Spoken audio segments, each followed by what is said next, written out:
మనతో పాటు ఒక ఫ్యామిలీ ఉంది, వాళ్ళ సమస్య ఏందో అడిగి తెలుసుకుందాం. నమస్తే. నమస్తే. నమస్తే. మీ పేరు? నా పేరు నందు.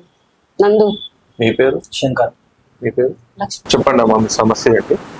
నా సమస్య ఏంటంటే సార్, ఇక్కడ కూర్చున్నారు మా అమ్మగారు, నా మేనమామ అవుతారు. సో నాకు ఇచ్చి పెళ్లి చేద్దాం అనుకుంటుంది. బట్ నాకు అస్సలు ఇంట్రెస్ట్ లేదు, చదువుకోవాలనుకుంటున్నాను.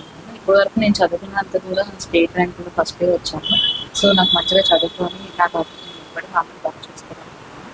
బట్ ఆమె నా చదువు మధ్యలో ఆఫ్ చేసి ఇతనిచ్చి పెళ్లి చేస్తానంటుంది.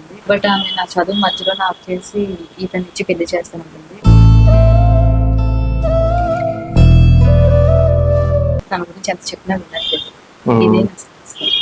మీరు ఎందుకమ్మా చదువుకుంటున్న అమ్మాయిని పెళ్లి చేయాలనుకుంటున్నారు? నా మేనల్లుడు బాగానే చదువుకున్నాడు, జాబ్ చేస్తున్నాడు. అన్న కొడుకు కొంచెం మంచిగా చూసుకుంటాడని, నా బిడ్డ బాగుంటదని నేను ఆశపడుతున్నాను. కానీ తనకి ఇంట్రెస్ట్ లేదంట కదా ఇప్పుడు.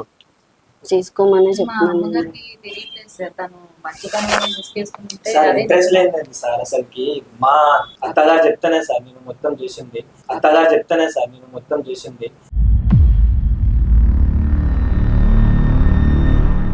లైక్ ఆమె ఖర్చుకి చదువు పెట్టించడం అయినా సరే, ఆమె చిన్నప్పటి నుంచి పెద్ద తల్లి కూతురు మాట్లాడుకున్నప్పుడు సార్ మధ్యలో కూర్చొని గురేసి చిన్నప్పటి నుంచి ఆమె చదువుకైనా సరే ఇక్కడ స్టేట్ ఫస్ట్ ర్యాంక్ లో వస్తున్నాయి, సెకండ్ ర్యాంక్ లో వస్తున్నాయి అని చెప్పడానికి కారణం ఎవరు సార్? నేనే కదా సార్, నేను చదివిస్తానే కదా.